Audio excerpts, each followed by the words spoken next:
All right. Oh no, let's wait another. I'm actually early. Sorry. That'll- Great. All right, give us just 1 minute. We'll go ahead.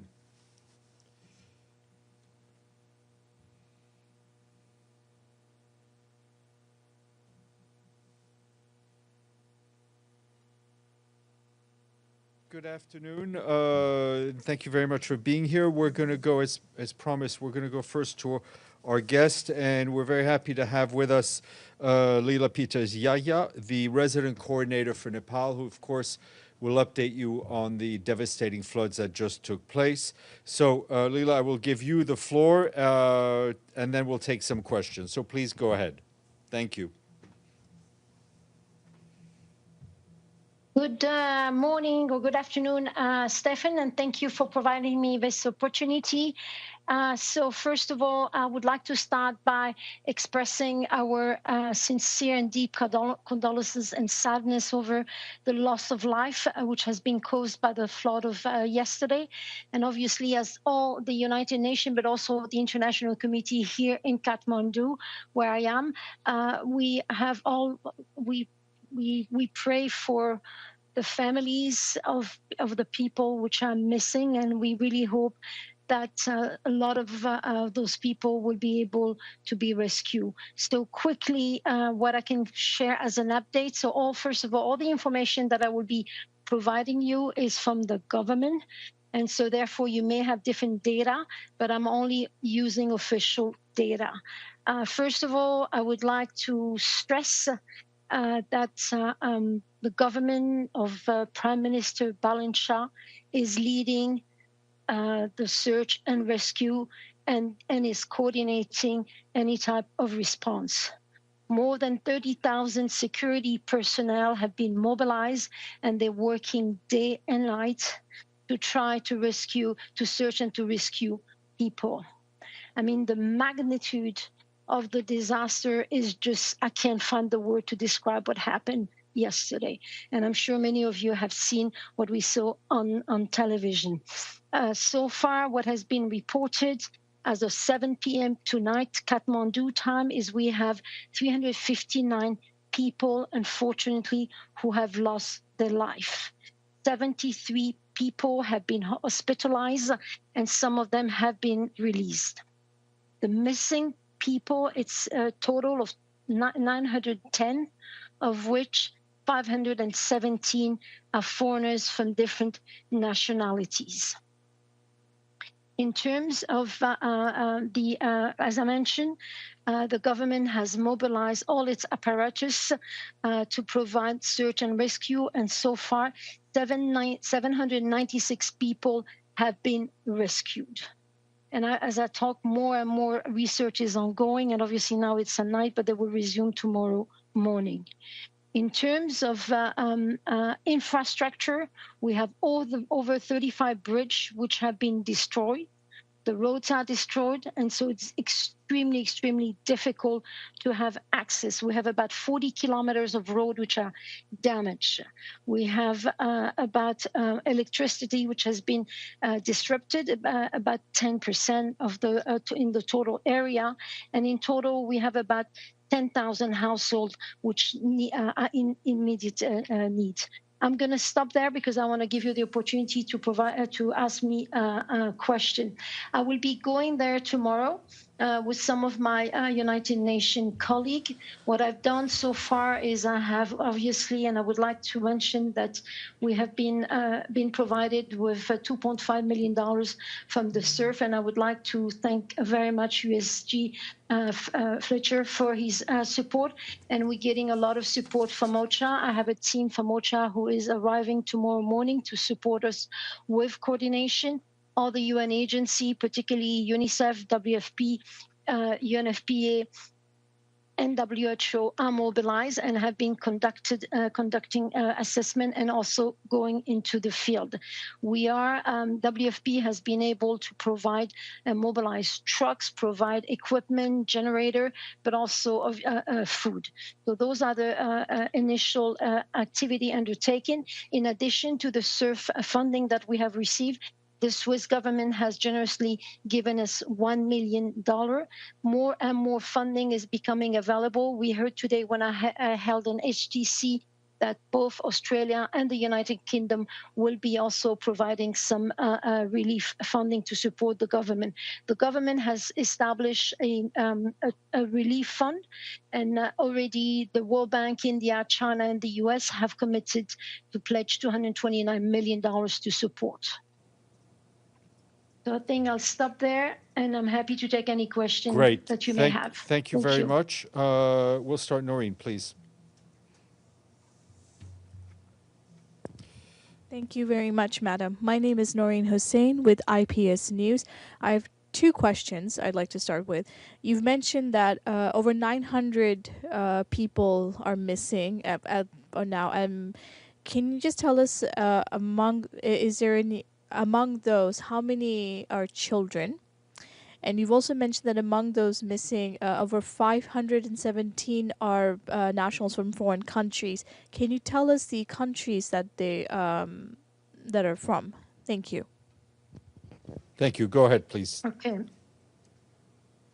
So far in terms of the 910 people, we don't have the exact number whether they were children, but so far no indication of that. However, I do want to underline that the area has an average of 7 to 8% of the total population of the district affected are children under 5. So I can't answer to that question. In terms of the foreigner, there are many nationalities, unfortunately, and if I have to go through, but I can tell you the main, we have a lot of people because this is the time of festivity in Nepal, and we have a lot of national from China and India who have traveled to Nepal. But we have also, as you know, this is a beautiful country, a touristic country, so we have a lot of people who come to Nepal also for trekking, and so we have a lot of other national from the United States, national from Canada, national from Australia, from the UK, but from various countries, and we have the list. The list has been provided by the Ministry of Foreign Affairs.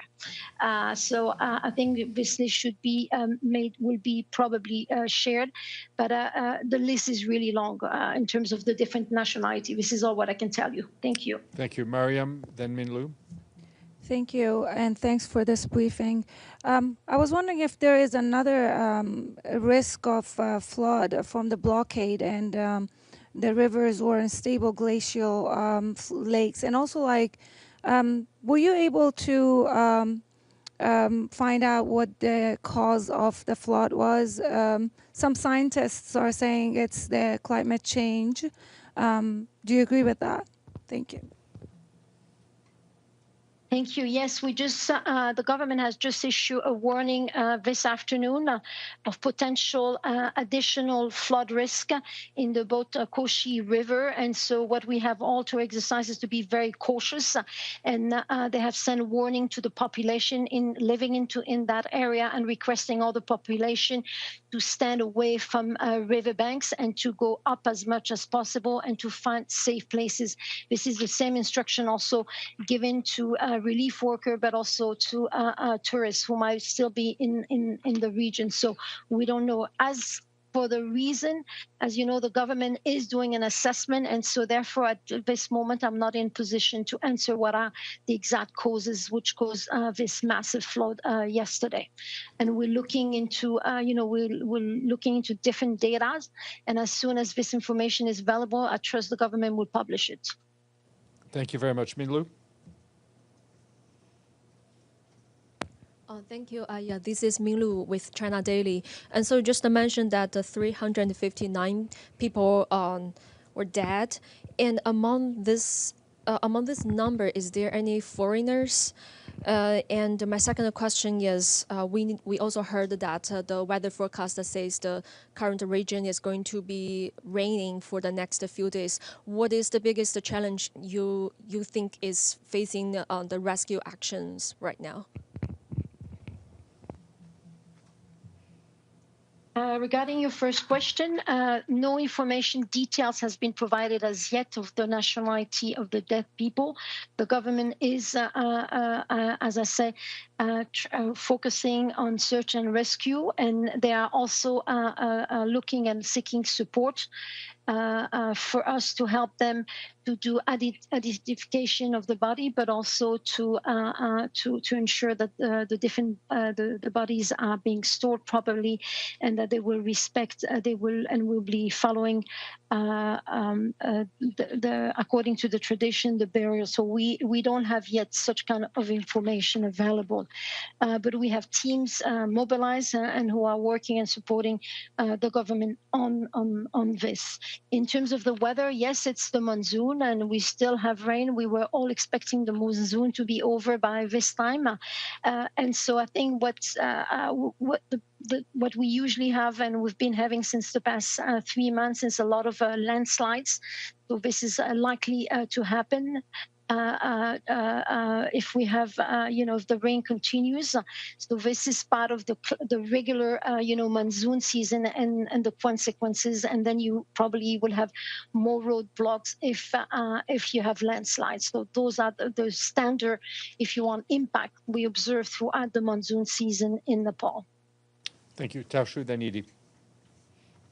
Thank you. This is Tao Xu with China Central Television. So China has said it is close communication and coordination with the Nepal on the search and rescue effort, and is ready to provide emergency assistance based on Nepal's needs. Is the United Nations coordinating with China on the response? And what was the most needed on the ground right now? Okay, yes, indeed. As I said, many countries are supporting the government of Nepal. The government of Nepal is coordinating all the support. We, United Nations, of course, we are in contact with the embassy here, and we're trying to obviously coordinate as well. But the coordination, there's a coordination mechanism. Tomorrow morning at noon, there will be what we call the cluster. The cluster have been activated by the government, and both the cluster lead, which is the government, and the co-cluster lead, which are headed by United Nations, will be meeting, and we will be to ensure that we understand what are the exact needs that the government is requiring, and also to make sure there's no duplication, and also to make sure that the aid which will be coming, and it is coming already, there's been aid coming from outside, will be properly distributed. But as I said, at the moment, the big priority is to search and rescue, to conduct an assessment, and to deliver aid as quickly as possible. But again, one of the some of the municipalities most affected, it's going to be extremely difficult to reach those populations. But already the government is thinking the fastest way and the quick way to reach them, to ensure that food aid and other aids is being delivered. So we're looking into different type of technology. But again, there is no yet confirmation. We're waiting for the assessment, and we're waiting to hear further from the government of Nepal. Thank you. Edie? Thank you very much, and a belated thank you on behalf of the United Nations Correspondents Association for doing this briefing. My name is Edith Lederer from the Associated Press. First, I just wanted you to clarify, in terms of coordinating aid, is the UN in charge, or is the government in charge, or is it a dual hat? And secondly, I know this is sort of an awful question to ask, but in terms of these thousands of missing people, is it believed that they are buried under a lot of mud, or could they have been washed down the river? Is there any indication? Thank you. Okay, thank you very much. As I said, the government is on the lead, and the government is coordinating. We have a cluster mechanism which has been activated by the government. And so the government has activated the cluster mechanism from its side. We, the United Nations, have activated the cluster mechanism from our side. And tomorrow at 12 o'clock, there will be a meeting with the inter-ministerial cluster of the government and the cluster which is led by United Nations and partners. So that's on coordination, but I want to reiterate is the government of Nepal, which is leading and coordinating and telling exactly the type of needs, and they're doing the assessment, and based on the need, we are responding. And the leadership we have a very strong leadership from the Prime Minister of Nepal. In terms of the 910 people which are reported as missing, I'm not in position to tell you, to provide you detailed information. I think like you, I have as much as information as what I have seen so far on, through the various videos which were aired. And we will have more information as we are able to have access, but also as the government makes that information available. Thank you very much. Yes, please, in the back. Thank you. My name is Xiao from China's Xinhua News Agency. I'm wondering how this relief work is being carried out. For example, search and rescue. Is there still a border? Can the relief workers travel freely between these two countries? Thank you. Okay, thank you for your question. I'm the United Nations resident coordinator for Nepal, so our intervention are only on Nepal. Obviously, I can only speak what's happening, what I know, and the information available made to us on the side of Nepal. So we are talking about 3 districts, 1 district inside Nepal, and this is where the 13,295 security personnel have been mobilized, and they are conducting search and rescue. I do not have information what's happening on the other side of the border, as it is not in my prerogative. Thank you. Thank you very much. Noreen? A quick follow-up, ma'am, on you've mentioned in your opening remarks that about 35% of the bridges and roads have been destroyed or completely blocked off due to the landslide. I wondered if you could just tell us about what are the routes that the teams on the ground are using to reach the affected communities. Okay, so far, so you have 1 municipality where, it's impossible to reach by road, and all the aid is being delivered by the government by helicopter. So that's one area. So what we are able to do, we can travel to some of those municipalities, but the most hit municipality, we're not able to reach it using the road or using the bridges because they have fallen apart. However, the government will be deploying belly bridges. As you know, those are temporary bridges, and we understand that some member states have made those available. We will be also looking ourselves. WFP is looking to see whether those bridges could be procured by United Nations should we receive a confirmation that those are still needed. Thank you. Thank you very much. I think we're out of questions. Thank you for all your work. Please send our solidarity with your whole team and especially all the national staff members. And we hope to see you back soon to provide an update. Okay. Thank you very much, Stefan, and thank you to everybody. Have a nice end of the day. Thank you for your support. Bye. 40 seconds.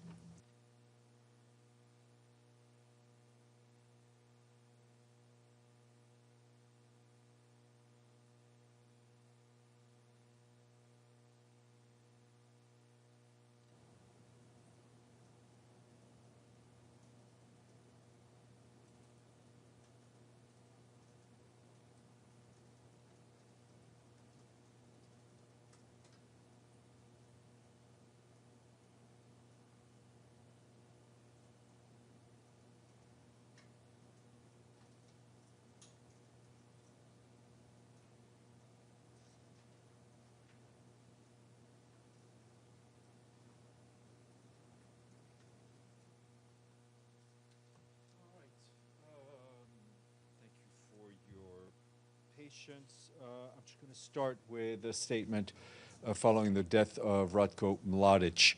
The Secretary General takes note of the death of Ratko Mladic, the former commander of the Bosnian Serb Armed Forces. Mr. Mladic was serving a life sentence of imprisonment following his conviction for genocide, for crimes against humanity, and violations of the laws or customs of war, and that was handed out by the International Criminal Tribunal for the former Yugoslavia in 2017. The conviction and sentences were affirmed by the appeals chamber of the International Residual Mechanism for the Criminal Tribunals in June of 2021. The Secretary General stands in solidarity with the victims, with the survivors, and with the families who suffered from the crimes for which Mr. Mladic was found guilty.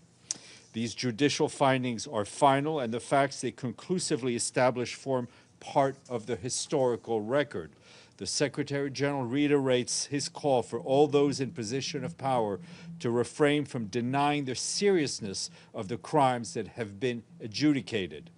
He strongly condemns any denial of the Srebrenica genocide as a historical event, and any action that glorifies those convicted of war crimes, crimes against humanity, and genocide by international courts. Accountability remains an essential step for lasting peace, for trust, and for reconciliation in the region. The United Nations remains fully committed to supporting efforts towards achieving accountability and justice for all. That statement should have just been sent out to you. And I think you heard quite an extensive update from our resident coordinator in Nepal. I do want to add a bit on Tom Fletcher, our Undersecretary General for Humanitarian Affairs and our Emergency Relief Coordinator. He remains in close contact, of course, with our teams in the region, as well as with the Nepalese and Chinese authorities. Today, he spoke with the Foreign Minister of Nepal, offering the UN support and expressing the condolences on behalf of the UN system. He also spoke with the resident coordinator and also participated in some of the country team meetings. Mr. Fletcher has also been in touch with representatives of the government of China, also expressing condolences and offering our support. He's also allocated $2 million from the Central Emergency Response Fund in order to save lives with emergency medical care, shelter, and water. Also this morning, you heard from the Secretary General, who spoke about the outbreak of Ebola in the Democratic Republic of the Congo. In his remarks, the Secretary General stressed that Ebola can be stopped, but that the world must overcome what he calls the virus of indifference. He warned that international attention and resources continue to lag behind the realities on the ground. The Secretary General said that the $2.13 billion humanitarian needs and response plan is only 48% funded, and appealed for additional resources to scale up the response, warning that the current funding will only last weeks and not months. Meanwhile, our humanitarian colleagues on the ground, together with our partners, are increasing safe and dignified burial capacity in the affected provinces, and that is, as you know, a critical measure to prevent further transmission of the virus, which remains highly contagious even after death. They have deployed about 35 additional mobile, safe, and dignified burial teams and 286 community-based teams to support disease surveillance and burials as needed. Turning to Ethiopia, I can tell you that the Secretary General is concerned by recent reports of security incidents and heightened tensions in northern Ethiopia. He underscores the importance of maintaining calm and sustaining progress towards lasting peace. He welcomes the renewed efforts of the African Union's High Representative for the Horn of Africa, and that is the former president of Nigeria, Mr. Obasanjo, that includes the recent consultations by Mr. Obasanjo in Addis Ababa and in Tigray province. The Secretary General urges all parties to support this initiative and takes this opportunity to advance dialogue on outstanding issues. The Secretary General calls on parties to refrain from actions and rhetoric that could heighten tensions, and that urges all to recommit fully to the comprehensive implementation of the permanent cessation of hostilities agreement. And staying in the Horn of Africa and going to Djibouti, our humanitarian colleagues there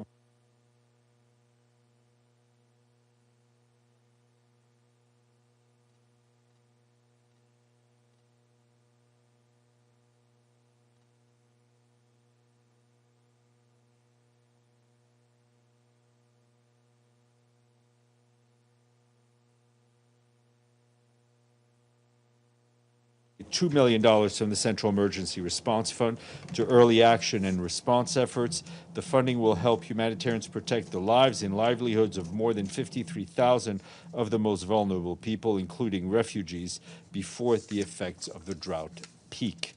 Moving to Lebanon, our humanitarian and peacekeeping colleagues tell us that hostilities in southern Lebanon are continuing to impact civilians and disrupt daily lives for people. Peacekeepers tell us they continue to observe extensive IDF ground activities throughout the mission's area of operations, including large-scale armored deployments, engineering work, logistical movements, and tactical patrols, as well as force concentration across both the east and the west sectors of UNIFIL's area of operations. And our humanitarian colleagues say that several airstrikes were reported by local authorities to them across Nabatea Governorate today, while daily strikes and demolitions operations continue to damage home and civilian infrastructure. Our peacekeeping colleagues tell us that between Tuesday and Wednesday this week, they detected 75 airspace violations by drones, fighter aircrafts, and helicopters. They also observed 4 airstrikes in the vicinity of Al-Mansouri in Sector West, and airstrikes in Der Mimas municipality in northeast of Kham in Sector East. And OCHA also says that in Deri Mimas municipality, Lebanese civil defense personnel were reportedly forced to withdraw while responding to a fire after coming under fire. Peacekeepers also observed several instances of IDF tanks firing rounds and machine guns burst into both sectors.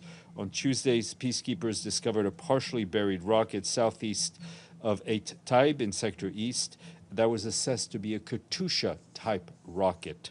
On the humanitarian front, UNIFIL, through its liaison branch and in coordination with OCHA, facilitated humanitarian missions in Sector West. Since March 2nd, 900,000 people have received at least one round of emergency cash assistance. At the same time, humanitarians' needs remain immense, yet available funding is insufficient to meet those needs.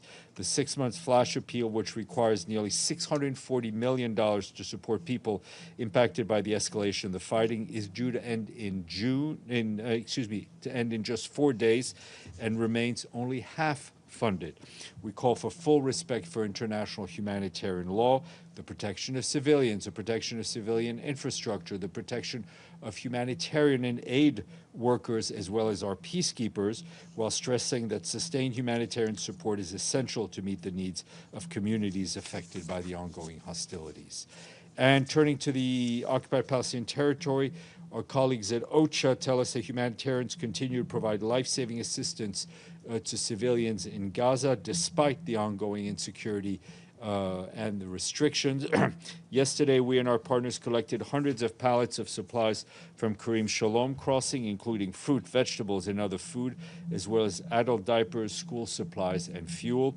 Also yesterday, the World Food Program reported that so far this month in Gaza, 3/4 of households face difficulties in accessing markets, mainly because of cash shortages and because of basic food items are expensive.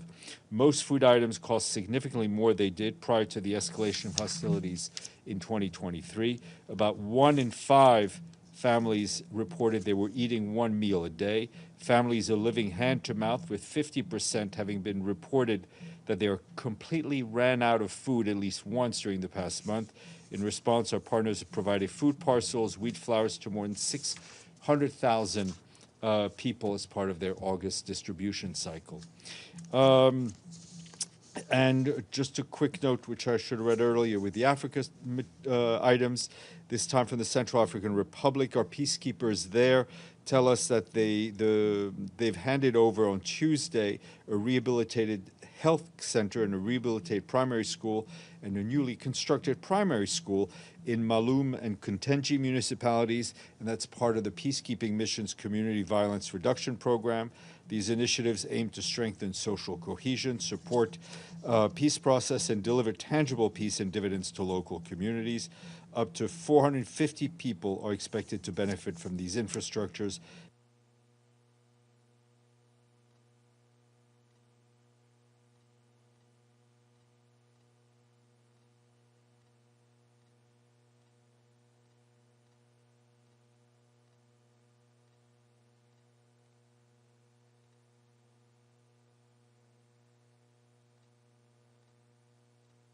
On the progress in Syria's political transition, but equally clear that Syria cannot meet the transition challenges alone and that greater international support is essential.